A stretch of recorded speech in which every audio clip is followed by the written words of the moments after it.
My MIL tried to force me to sign custody of my future baby boy over because I stole her son. Her meltdown was legendary when we revealed the gender.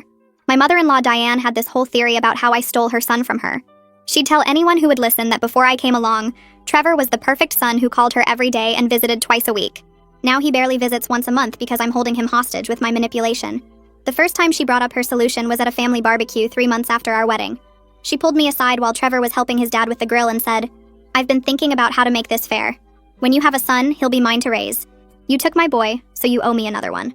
I actually laughed because I thought she was joking, but her face stayed completely serious. I already talked to my lawyer friend about grandparent rights. We can make it official. She kept bringing it up constantly after that. Every single family gathering, she'd mention her future grandson and how she was already planning his nursery in her house.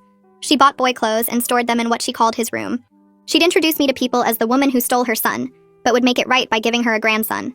Trevor thought his mom was just being weird and going through some phase. He'd tell her to stop, but then she'd cry about how I turned him against her and how she had nothing left to live for. So he'd back down and tell me to just ignore her, because she didn't really mean it. She absolutely meant it. Diane started sending me articles about pregnancy nutrition and prenatal vitamins. She signed me up for fertility clinic newsletters without asking. She'd loudly ask about my period at family dinners to track if I might be pregnant. When I said that was inappropriate, she said tracking her grandson's arrival was her right as the future primary caregiver.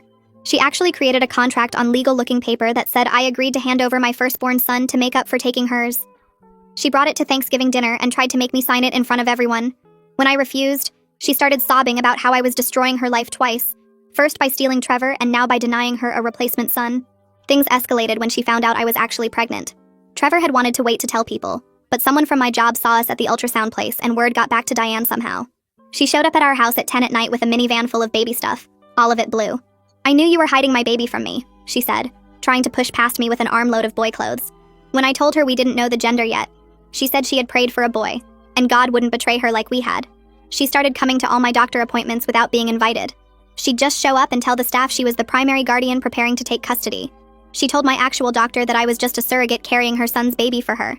The medical staff had to call security twice because she kept insisting she had legal rights to be in the room.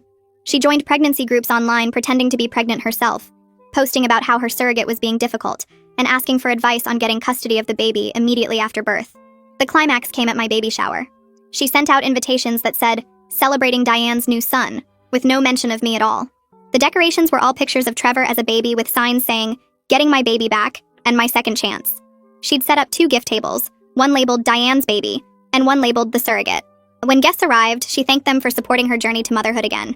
She kept referring to me as the vessel and herself as the real mother. She'd prepared this whole speech